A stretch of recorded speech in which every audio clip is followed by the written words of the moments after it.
Chapter 5. 2 days later, Kes sat back in her chair and shook her head in disbelief. Kes had spent 48 hours in the windowless box, pulling financial records apart, anything Den could get her without a warrant. It wasn't glamorous work.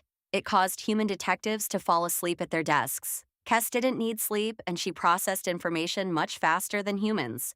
When she finished, it was too early to call Den, so she left the office, found the nearest rail station, purchased a 24-hour pass, and took her own tour of Savitar 1. In preparation for this assignment, Kes had downloaded the latest detailed map of Savitar 1. She knew every street and corner. She rode the extensive streetcar system, following its lines up through the city as well as across it. Tracks ran along broad interior avenues, then climbed curved ramps to the tiers above. Her first impression was favorable. The city was clean, orderly, and carefully maintained. The residents took pride in their homes and businesses. Storefronts were kept neat, walkways were swept, and even the older residential buildings showed fresh paint, repaired railings, and tended planters. The city had been built vertically, level stacked on level. The upper tiers were affluent, with polished promenades, trees and planters, and cafes arranged for the view of the planet below. Farther down, it became middle class. Below that, the buildings grew older, the streets more crowded, and in places it was clear people were barely getting by. Den arrived at his usual time. Kes let him get his coffee, then asked him to come to her office. After he was seated, she turned her terminal toward him. "I did some digging," she said. "I figured. Let's start with the Purity League." "Okay," he said. "I can follow the money trail from the Purity League back to its source. They didn't try very hard to hide the trail. There was only one intermediary," she said. "What's that mean?" "It means the money made one stop from its source before it landed in the Purity account," she said. She showed Den on the screen. "I see what you're referencing, but that doesn't mean anything to me," he said. "Now look at the money to the Alliance for Peace," she said. "Okay," he said, the information still not registering. "They converge," Kes said. "The money to both groups starts at the same place." Den nodded. Kes spelled it out for him. "The Foundation for Civil Unity is funding both groups," she said.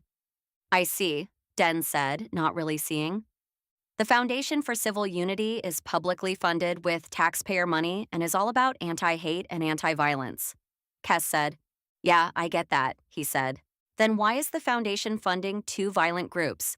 They give funds to the Purity League, which hates the new workers, at least they say they do. And they fund the Alliance for Peace, which is violent as hell. The foundation is supposed to be opposed to the violence," she said. The light finally came on in Den's eyes. "They're funding exactly what they're supposed to oppose." "Exactly, and there's a third group the foundation appears to support. I'm still following breadcrumbs, it looks like, and I have no firm evidence yet, that the foundation also pays to have workers smuggled onto Savitar." "Why would they do that?" "That's the next question," she said. "What do you want to do?" "I intend to go ask them." The Foundation for Civil Unity had offices on the top tier, on the fourth floor of one of the city's nicer commercial buildings. And why wouldn't they? It was taxpayer money. Kes took the elevator to the fourth floor. The corridor was quiet. She found the suite, a closed door with the foundation's name etched on a gold plate. Kes reached for the handle and stopped. The smell hit her filtration system before her hand touched the metal. Copper and iron, and the first faint edge of biological decay. She knew what it was. Every detective did, human or otherwise. She opened the door. The reception area was small. The receptionist was slumped forward on her desk, head turned to one side, her right arm hanging straight down. The pamphlets were spotted with red. A single entry wound behind the left ear. No exit wound visible. Kes stepped past the reception desk and through an interior door into the main office. She discovered 4 more bodies.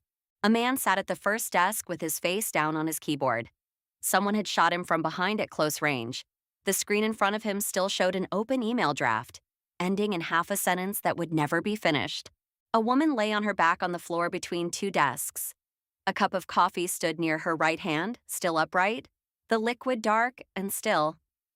She had been standing when it happened. 2 rounds had struck her in the chest. A man sat in a corner office, visible through the open door. His head was tilted back in his chair. The wound was in his throat. The chair had rolled about a foot from the desk after the impact. The last one was in the hallway that connected the offices to what looked like a server room or data closet. A young man, maybe 25. He'd been walking toward the back when he was hit. Kes read the scene. The killer had walked in and started shooting. Or the killer had walked in, talked, and then started shooting. Either way, nobody in this office had been given time to react. It was a professional job. She moved to the data closet. The door was open. Inside, a rack that should have held drives and storage modules was stripped bare. The mounting brackets were empty. Cable ends dangled from the back panel, cut clean. Kes checked the terminals at each desk. Someone had pulled the hard drives and taken the external storage. She went back through the office. The staff had arrived for work. They had settled in. It appeared that someone had walked through the door after them. She cursed. A dead end.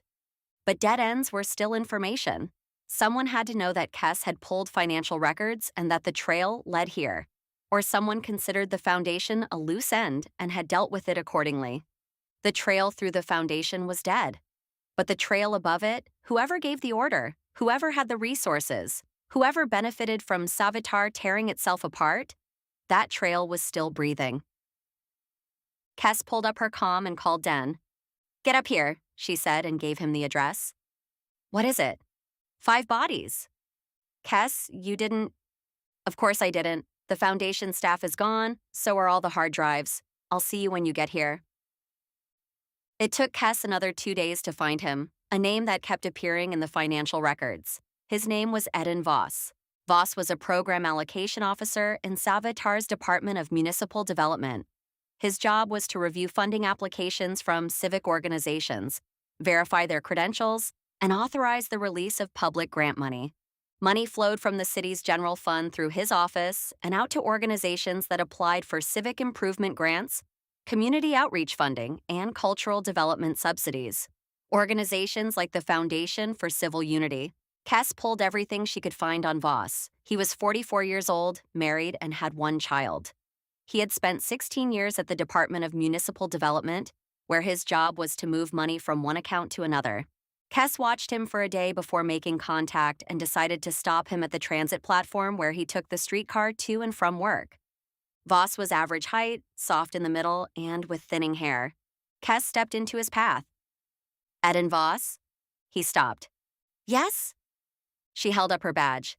"Detective Kes Turner, Galactic Bureau of Investigation." The color left his face. "I'd like to talk to you about the Foundation for Civil Unity," Kes said. Voss looked left, then right. "I don't know what that is," he said. "You signed off on 3 grants to the Foundation, totaling 250,000 credits over the last fiscal year. I process hundreds of grants. I can't remember every organization." "You remember this one," she said. Voss was sweating. His breathing had changed. Kes could hear his heart rate through her auditory sensors. It was elevated and climbing. "I just do my job," he said. "Applications come in. If they meet the criteria, I approve them. That's it." "We need to talk," she said. "I have nothing to say." Voss picked up his bag strap where it had slid down his shoulder. "I have a train to catch," he said. He walked around her and continued toward the platform. Kes watched him go. She didn't follow. She had what she needed. Voss had just confirmed that the machine was real and that it was big enough to terrify the people inside it into silence. 2 hours later, she received a call from Den. "Voss," Den said. "Eden Voss. You talked to him?" "I did. Why?" "He stepped in front of a streetcar.